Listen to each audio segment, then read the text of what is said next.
Ozon biro boate to bubiang to ado Thomai do dan den hi Jisu kuzo kaung mu bwe ma phit Mimi do ye Ariya Puggol myat ta dalo tha pi do Tan we ka phit bwe ya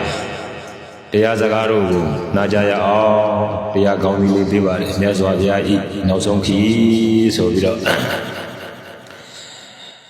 Sheu Swa Tan we ka phit ja ya aw lai pi do so ya me Khana ji haတရွေရွေသာအိုခြင်းစီတို့သွားနေသည်ခန္ဓာကြီးဟာတရွေရွေသာအိုခြင်းစီတို့သွားနေသည်တရားနာရင်နဲ့မိမိတို့ရဲ့ခန္ဓာကိုယ်ကိုပြန်ပြီးတော့နှလုံးသွင်းပြီးတော့ဆင်ញင်ကြရမယ်ဆိုလို့ရှိရင်မိမိတို့ငယ်စဉ်တောင်ကြီးကလေးဘွားတဲ့နဲ့ခုချိန်ခါနဲ့မတူတော့ဘူးတဖြည်းဖြည်းနဲ့ခန္ဓာကြီးကအိုလာတဲ့ဘက်ကိုရောက်လာပြီလို့ကိုဒီလိုတွေးရမှာဖြစ်ပါတယ်တဖြည်းဖြည်းနဲ့ခန္ဓာကိုယ်ကြီးဟာအိုလာတဲ့သဘောပါအဲ့တော့တယောက်တည်းအိုရတာလားဆိုတော့မဟုတ်ဘူးတက်ရှိတတ္တဝါတိုင်းအကုန်လုံးဒီသဘောတရားတို့ကိုဘယ်လိုနည်းနဲ့မှလွန်ဆန်လို့မရတဲ့အတွက်ကြောင့်မို့လို့တက်ရှိတတ္တဝါတိုင်းအိုခြင်းသဘောတရားကိုဘယ်လိုနည်းနဲ့မှလွန်ဆန်လို့မရနိုင်ဘူးဒီနေ့ခေတ်အချို့သောပုဂ္ဂိုလ်တွေကအိုခြင်းသဘောတရားကိုအမျိုးမျိုးရှောင်လွဲပြီးတော့မအိုအောင်ဖန်တီးကြပြီမဲ့လို့အိုခြင်းတရားတော့အိုခြင်းတရားကိုမအိုအောင်ဖန်တီးလို့ရနိုင်ပါမလားမရဘူးတဲ့သူအချိန်တန်ကြလို့ရှိရင်ဟိုတာပဲဆိုတာလေးနှလုံးသွင်းရမှာဖြစ်ပါနောက်တစ်ခုလိုက်ဆိုပေါ့ခန္ဓာကြီးဟာတရွေရွေသာနာခြင်းစီတို့သွားနေသည်ခန္ဓာကြီးဟာတရွေရွေသာနာခြင်းစီတို့သွားနေသည်တို့တွေရဲ့ခြေလမ်းတွေကတော့အမျိုးမျိုးသောနေရာဌာနအသီးသီးကိုအမျိုးမျိုးသောပုံစံမျိုးမျိုးနဲ့လမ်းနေကြတာသို့တော်လည်းပဲခန္ဓာမှာရှိတဲ့ယုတ်တရားနံတရားတွေကတော့အိုကြီးပြီးလို့ရှိရင်နာခြင်းစီတို့သူသွားနေတာပဲဘုရားဥပမာပေးတယ်နွားကြောင်းနဲ့ဥပမာကိုတော့နွားတွေအရများလာတဲ့ပုဂ္ဂိုလ်ဟာနွားစကြက်ရှိတော့နွားကြောင်းသားဟာနွားကြောင်းတဲ့နေရာကိုအစာစားမဲ့နေရာကိုနွားစကြက်ကိုအရောက်အောင်မောင်းနှင်ပို့ရပါတယ်လမ်းမှာလည်းပဲမစားအောင်တခြားသောခင်းတွေကိုမမအောင်ဂရုစိုက်ပြီးတော့နောက်ဆုံးသူသွားခြင်းနဲ့သူပို့ခြင်းနဲ့နွားစကြက်ကို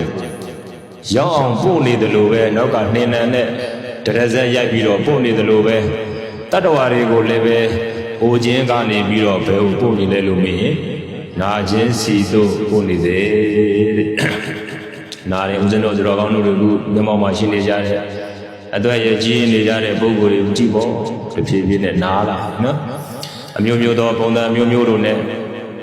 နားလာတယ်ပေါ့အဲ့တော့သူတယောက်တည်းနားလာလားဆိုတော့တရားဟောနေတဲ့ပုဂ္ဂိုလ်တွေတရားနာနေကြတဲ့ပုဂ္ဂိုလ်တွေဟာတနေ့တစ်ချိန်မှာဒီနာခြင်းသဘောတရားနဲ့တွေ့ကြမှာမှန်ပါပဲနောက်တစ်ခုလိုက်ဆိုကြရအောင်ခန္ဓာကြီးဟာတရွေရွေသာတေခြင်းစီတို့သွားနေသည်ခန္ဓာကြီးဟာတရွေရွေသာတေခြင်းစီတို့သွားနေသည်တို့တွေရဲ့ခန္ဓာကိုယ်ဟာသူသွားရမယ်လမ်းကြောင်းတိုင်းကဟိုတဲ့ဘက်ကိုသွားနေတယ်ပြီးလို့ရှိရင်ဟိုတာကရက်မနေဘူးနားတဲ့ဘက်ကနေပြီးတော့နောက်ဆုံးရဲ့သွားရမယ်လမ်းကြောင်းကတော့တေခြင်းစီပဲရှောင်လွဲလို့ရမလားမရဘူးမြတ်စွာဘုရားအသာအပြည့်80မြတ်စွာဘုရားအသာအပြည့်80ဖြစ်မလာမင်းတို့ရဲ့အင်းကြီးတော်ကိုပြိဋိဘံဇံဖို့အတွက်လူလိုပြောရမယ်ဆိုရင်နောက်ဆုံးခရီးပေါ့တပည့်တွေတန်ဃာတွေနဲ့နောက်ဆုံးခွဲခွာမယ်လမ်းခရီးမြတ်စွာဘုရားကြွမြတ်စွာဘုရားကြွတဲ့အခါကျတော့ခန္ဓာကိုယ်ကလည်းပဲ80ပြည့်နေပြီတွေးဝမ်းနေရလဲသွားမြတ်စွာဘုရားယောဂဖြစ် ယောဂဖြစ်နေတော့တနေ့နည်းနည်းပေါ့ခီးသွားပြီးတော့နည်းနည်းခင်းလေးမှာနေသာလေးလုံနေတဲ့သဘောရှိတယ်ဒါကိုရှင်အနန္ဒာကြည့်ပြီးတော့မြတ်စွာဘုရားရှင်ကိုရောမြတ်ကြီးရဲ့ယူပကာယတော်ဟာအရင်တော့ကဆိုလို့ရှိရင်သိပြီးတော့အကျက်စီရှိတာပဲရှုကျင်တဲ့ဘွယ်ကြည့်ကျင်တဲ့ဘွယ်သိပြီးတော့ကောင်းတာပဲခုတော့အဲ့ဒီအရာတွေအကုန်လုံးကပျောက်ဆုံးသွားပြီဖေဟာလို့မြတ်စွာဘုရားကိုရောက်တဲ့အခါจิตအာနန္ဒာတတ္တဝါတွေဟာဒီနေ့တစ်ချိန်ချိန်ကြလို့ရှိရင်ငါဘုရားရှင်ကိုတော်မြတ်လိုပဲနာကျင်သဘောတရားတွေဒီနှိမ့်ဆက်လိမ့်မယ်လို့မြတ်စွာဘုရားညွှန်ပြပါတယ်။နောက်ဆုံးမာလာမင်းတို့ရဲ့အင်းကြီးတော်ကိုသွားတဲ့လမ်းကြီးမှာတွေးဝင်သွားနေတဲ့ယောဂဝိညာဉ်ကြီးကိုခံစားနေရတော့အရှင်အနန္ဒကမကြည့်ရဘူး။အရှင်ဘုရားဒီတော့ကဆိုလို့ရှိရင်အခုလိုယောဂတွေတစ်ခုခုဖြစ်ပြီဆိုလို့ရှိရင်တတ်တာအောင်ဖလားသမဘဝင်စားပြီးတော့ထိန်းတော်မူပါတယ်။ဒီတစ်ချိန်နဲ့အဲ့လိုဘာဖြစ်လို့မထိန်းတာပါတော့ဘုရားလို့မေးလျှောက်တဲ့အခါကျတော့မှจิตအာနန္ဒာခန္ဓာရှိလို့ရှိရင်ငါဘုရားရှင်ကိုယ်တော်မြတ်လိုပဲတတ္တဝါတွေဟာတနေ့နေ့တစ်ချိန်ချိန်မှာဒီလိုဒုက္ခဝေဒနာတွေခံစားနေရတယ်ဆိုတာတတ္တဝါတွေကိုသိသိချင်းလို့ဆိုတော့မြတ်စွာဘုရားတောင်မှာပဲခန္ဓာရှိတဲ့အတွက်ကြောင့်မလို့ယောဂဝေဒနာကိုလွန်ဆန်လို့ရရလားလို့မင်းမရဘူးကိုယ့်ကိုတွေးပါနော်တရားဆိုတာနားတရားဆိုတာလုံယုံလုံးစင်တစ်ခုနေနဲ့မဟုတ်ဘဲနဲ့တရားနာပြီးတော့ဟုတ်မဟုတ်စဉ်းစားရတယ်ဟုတ်မဟုတ်စဉ်းစားအဲ့ဒါမှတရားနာကြိုးနေတာဟုတ်မဟုတ်စဉ်းစားရတယ်စဉ်းစားပြီးတဲ့အခါကျတော့ဟုတ်သားပါလားအဲကြောင့်မလို့ရှိကပြောတယ်မသိခင်ကကြိုတင်ကောင်းမှုကုသိုလ်ကောင်းမှုပြုရမယ်ကြိုတင်ကုသိုလ်ကောင်းမှုပြုရမယ်ဆိုဘာကြောင့်ကြိုတင်ကုသိုလ်ကောင်းမှုပြုရမှာတော့ဆိုလို့ရှိရင်ဒီနေ့ညမောင်ခင်မှာပဲကြည်ရှိကလည်းဖြစ်ခဲ့တာပဲခုလည်းဖြစ်နေတော့မယ်နောက်လည်းဖြစ်နေဦးမယ်ဆိုတဲ့အကြောင်းအရာတွေကဘာလဲဆိုရင်ငါတို့တွေအသက်ကြီးမှပဲတရားနာမယ်ဟေချမ်းသာမှပဲလူမဟာချမ်းသာမှပဲသီလတွေစောင့်ပြီးမယ်ဟာလို့ဒီလိုသွားမတွေးမိ။ဘာကြောင့်လဲဆိုလို့ရှိရင်ငယ်တဲ့ပုဂ္ဂိုလ်လည်းပဲအချိန်မရွေးမသေးနိုင်လား။သေးနိုင်တယ်။ခုနေ့ကဒီဘုရားမှာကိုတော်လေးတွေခန့်ခန့်သေးကြ။ဒီမှာလည်းပဲခုနေ့ကကိုနဲ့တည်တဲ့မိတ်ဆွေတွေအသက်30ကျော်လေးတွေပဲကျွန်တော်မူသွားတဲ့ပုဂ္ဂိုလ်တွေရှိတယ်ဆိုတော့ဘုံငနဲ့တေခြင်းတရားဟာကိုယ်ထံရောက်လာတဲ့အခါမှာကိုယ်မှာကြိုတင်ပြီးတော့ပြင်ဆင်ထားတဲ့အရာတွေမရှိဘူးဆိုလို့ရှိရင်လွယ်ပါမလားလွယ်ဘူးတန်တရားခီးသွားတဲ့ခါနော်အဲ့တော့မြတ်စွာဘုရားနောက်ဆုံးမာလာမင်းတို့ရဲ့အင်ဂျင်တော်ကိုနောက်ဆုံးသွားတဲ့အခါကျတတ္တဝဝိနည်းတွေကိုနောက်ဆုံးတရားပြတယ်လို့ပဲတဲ့ဒီနေ့ဓမ္မကြီးတော်တန်းနေလည်းပဲဦးဇင်းတို့ကတရားပြတော်တာဖြစ်ပါတယ်နော်နောက်တစ်ခုလိုက်ဆိုပေါ့မသေးခင်ချစ်တေရင်ပြည့်အနှစ်မပါတို့ခန္ဓာမသေးခင်ချစ်တေရင်ပြည့်အနှစ်မပါတို့ခန္ဓာမသေးခင်ကောင်းတေရင်ခေါင်းအကောင်းမပါတို့ခန္ဓာသုံးရကြောကပုဇောညီနရန်တွေ့ပြန်တို့အမှန်ချစ်သူမကတ်မှုပဲလစ်လျူရှုသုံးတကယ်မုံဤနောက်ဆုံးရောက်ခါမြို့ပြည်ရွာနှင့်ဆွေညာအများစွန့်ပဲထားသည်ဒေါကြီးမြန်ရဲ့မြေတုံးတန်ဝဲမြုံနှံပြီးချင်း6ပေတွင်ဝဲစင်းစင်းအိခမလဲ့သာပဲနေရမိကိုဆွဲမြဲမကအစင်ရင်မာလော့ဘသူကဘသူကိုဘယ်လိုပင်ချစ်ခင်မျက်နှာသည်ဖြစ်နေစေကားဟုနောက်ဆုံး3ရက်ပဲသူတွေပြောကြတယ်လေတည်ဆုံးသွားကြတဲ့အခါမျက်စိလည်နေကြတာနော်လူတယောက်တည်ဆုံးသွားတဲ့အခါအိတ်နေတဲ့လူလေးပဲတဲ့ဒီကတော့တည်ဆုံးသွားတာဗောနော်ဘာအနန္တမှလည်းမထွက်ဘူးဘယ်ထွက်မလဲ3ရက်မှမကြော်သေးတာဟုတ်လားဒီတိုင်းနာထားကြည့်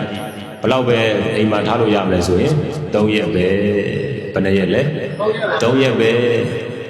3ရက်ကြောကပုတ်စော်ညီနှံ့